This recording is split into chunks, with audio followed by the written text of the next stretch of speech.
You hatch underground. There is no sunlight, no open nest, no obvious exit. Your mother placed your egg inside a living termite fortress. Then the termites repaired the wall behind her. You have survived months inside it. Now you have a different problem: getting out. Around you, dozens of other eggs rest inside the same chamber. Some are beginning to move. Tiny claws press against leathery shells. Heads twist, bodies uncurl. You are a baby Nile monitor, one of the newest members of a species that may eventually grow longer than a human is tall. Right now, you weigh only a few dozen grams. You have sharp claws, a forked tongue, a long tail, and absolutely no experience with the world outside this mound. The strange part is that the prison surrounding you is also the reason you survived long enough to hatch. This is the story of how a baby Nile monitor survives after being sealed inside a termite mound. Your story begins during the rainy season. Your mother is an adult Nile monitor. She spends much of her life near rivers, lakes, swamps, and temporary pools, moving between land and water with equal confidence. She can swim, she can climb, she can dig, and when the time comes to lay eggs, digging becomes extremely important. A normal hole in soft ground can work, but an active termite mound offers something better: a giant natural incubator. Your mother approaches one of these structures after rain has softened its outer wall. The mound may look like a pile of earth. Inside, termites move through tunnels, maintaining the structure around them. Your mother begins digging. Powerful claws tear into the wall. Pieces of hardened soil fall away. The termites do not appreciate this renovation. She continues anyway. The opening becomes large enough for her body. Inside, she excavates a chamber. Then she begins laying eggs. Nile monitor females can lay roughly 20 to 60 eggs in a clutch, and laying the full clutch may take days. One egg appears, then another, then another. Eventually, the chamber contains a crowded collection of soft-shelled eggs. One of them contains you. Your mother finishes. Then she leaves. There is no incubation performed by her body. No mother curled around the clutch, no guard sitting outside the entrance. Instead, the termites return. They find a large hole in the wall of their home, so they repair it. Wet soil is moved into place. The opening shrinks. Air gaps disappear. The chamber becomes sealed. From a termite's perspective, the damage has been fixed. From your perspective, the door has vanished. This sounds like terrible parenting. It is actually the plan. The repaired mound surrounds the eggs with a protected environment, while the termites' activity contributes heat that helps incubation. Outside, temperatures rise and fall. Inside, you remain hidden. For months, your entire world is an egg inside a wall. Development begins. At first, you are only an embryo curled around a yolk supply. Cells divide. Your spine forms, legs appear, claws develop. Your tail lengthens, scales cover the body. The striking yellow and black pattern of a juvenile Nile monitor begins taking shape. Your mouth and forked tongue develop. You have never smelled a river, seen an insect, or climbed a branch. But the equipment for all three is being assembled in darkness. The weeks become months. Some Nile monitor eggs may take close to a year to hatch in natural conditions. You cannot hurry this. Outside the mound, an entire season can change while you remain curled inside. The termites continue maintaining their own nest. You are benefiting from insect construction without paying rent. Eventually, the yolk that supported your development is almost gone. Your body now fills most of the egg. Your snout presses against the shell. Something changes. You push. The shell gives slightly. You push again. A tear appears. Air enters. You twist. One forelimb breaks free. Then your head. Hatching can take minutes or hours. You are not emerging into daylight. You are emerging into another enclosed space. Your first view of the world is dirt. Another egg beside you cracks. A sibling appears. Then another. Soon, the chamber contains tiny black and yellow monitors moving over broken shells. You are alive, you are fully formed, and you are still underground. The wall surrounding you has become hard during the months of incubation. You crawl toward one side. Claws scrape compacted soil. Nothing opens. You try another place. More soil. The termite mound protected you from the outside world by being difficult to enter. That feature is now inconvenient. You dig. Your siblings move behind you. Tiny claws loosen grains, but the wall is thick. A hatchling weighing only a few dozen grams is not going to demolish a termite fortress through determination alone. So you wait. This may be the most dangerous stage of the entire nesting strategy. The eggs have hatched. The incubator has completed its job. But the exit still depends on conditions outside. Reports describe two possible ways Nile monitor hatchlings may be released. Rain can soften the hardened mound enough for the young to escape. And adult females have also been reported returning around hatching time and reopening the nest. Exactly how often mothers return is uncertain. Your story takes the first route: rain. At first, you do not hear it clearly. You feel it. The outer wall absorbs water. Dry soil darkens. Hard clay begins softening. Moisture enters cracks. The structure that resisted your claws yesterday now gives slightly. You dig again.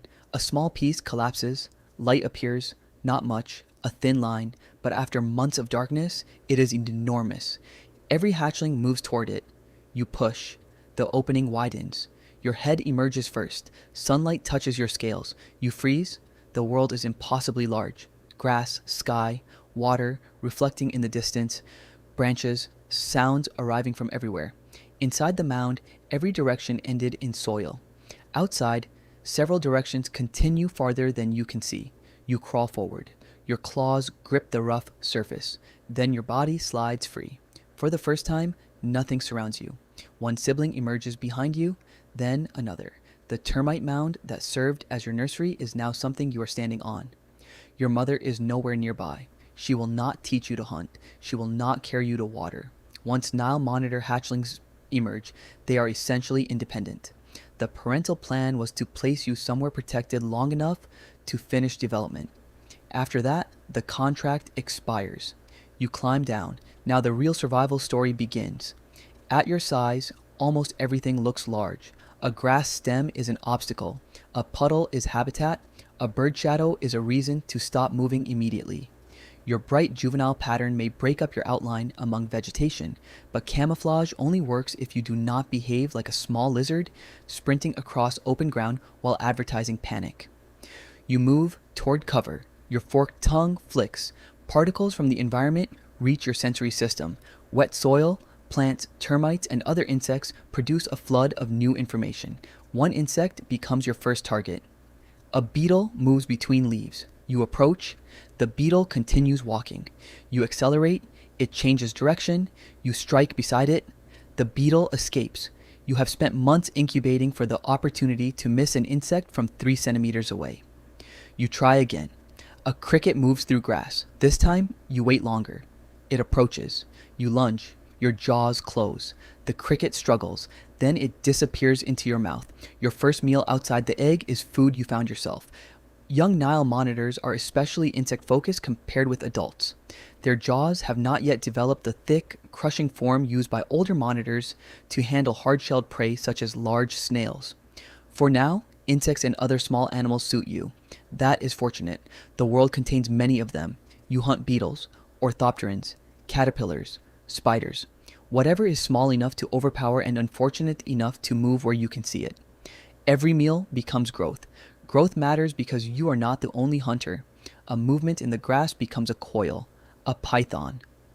African rock pythons are among the known predators of Nile monitors. Adults can be taken. A hatchling your size would require considerably less negotiation. You freeze. The snake moves closer. Its head shifts. You run. Your legs push hard. The python follows through vegetation. There is no termite wall now. No mother. No siblings are required to be slower than you. Ahead, a tree rises beside water. You climb. Sharp claws grip bark. Young Nile monitors are excellent climbers and often use branches overhanging water. You move upward. The python follows partway. You continue. A branch narrows beneath you. The snake hesitates. You reach the end. Below is water. The branch shakes. You do not remain to debate. The options. You drop. Your body strikes the surface, then instinct takes over. Your tail moves from side to side. Your limbs help steer. You swim. The baby lizard, sealed underground for months, turns out to be perfectly capable of entering a river without a swimming lesson. You reach vegetation on the opposite bank. The python remains behind. Water has become another escape route. That lesson stays with you. Near a river, you can climb, drop, or swim. Your survival depends less on one perfect defense than on several imperfect ones connected together. Days become weeks. Your body grows quickly. The black and yellow juvenile markings remain vivid. You spend time on branches above water, basking when conditions allow. Reptiles depend on outside heat to regulate activity, so sunlight becomes fuel for movement. Too cold, and your body slows. Warm enough, and hunting becomes easier. You learn to balance heat against exposure. An open rock warms you quickly. It also displays you beautifully to anything searching from above. Nature rarely provides a useful service without adding terms and conditions. You begin taking larger prey, small frogs, crabs, and fish near shallow edges. The hunter that once missed a cricket can now seize animals that fight back. Months pass, then years. As you grow, the shape of your skull and jaws changes. Older Nile monitors become better equipped to crush hard prey, especially mollusks. Large land snails become valuable food. You find one moving slowly through damp vegetation. This is a dramatic improvement over chasing insects. The snail's escape strategy is based heavily on optimism. You grip it. Your stronger jaws crush the shell. The animal inside becomes a meal. You are becoming the predator your hatchling body only suggested. Your diet expands to fish, frogs, crabs, bird eggs, small reptiles, rodents, and carrion. You remain closely associated with water, but you move confidently across land, climb when necessary, and defend yourself with claws, jaws, and a powerful tail. The tiny monitor that once needed rain to soften a wall may eventually grow beyond 2 meters in length, but size never removes all danger. Crocodiles and large pythons remain threats. Survival does not become automatic. It simply becomes a different set of problems. By 3 or 4 years old, you may reach reproductive maturity. If you are female, one rainy season brings the story back to where it began. Your body carries eggs. You search the landscape. Soft ground is available. So are termite mounds. One mound rises ahead. You approach. Termites move inside. Rain has softened the wall. Your claws begin digging. You break into the structure. The same kind of animal that once waited helplessly behind a repaired wall is now creating the chamber. You enter. One egg is laid, then another, then another. Eventually, you leave. The termites return to repair the damage. The opening closes. Inside the mound, the next generation disappears into darkness. So how did you survive after being sealed inside a termite mound? You survived because being sealed inside was protection before it became a problem. The mound buffered your eggs from the outside world. Termite activity helped provide incubation heat. The repaired wall hid the clutch for months. Your yolk supported development until you were strong enough to hatch as a fully formed lizard.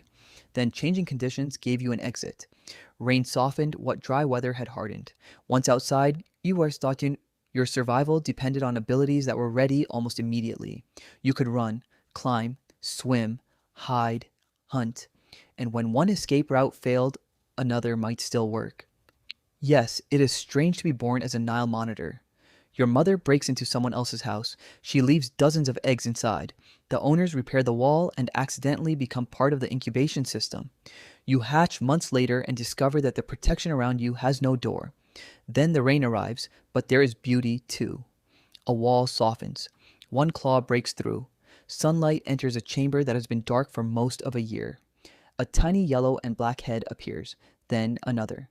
You climb down the same mound that kept predators away from your egg. A beetle moves through the grass. A river shines beyond it. For months, the safest place in the world was somewhere you could not escape. Now the wall is behind you, and everything ahead is yours to learn.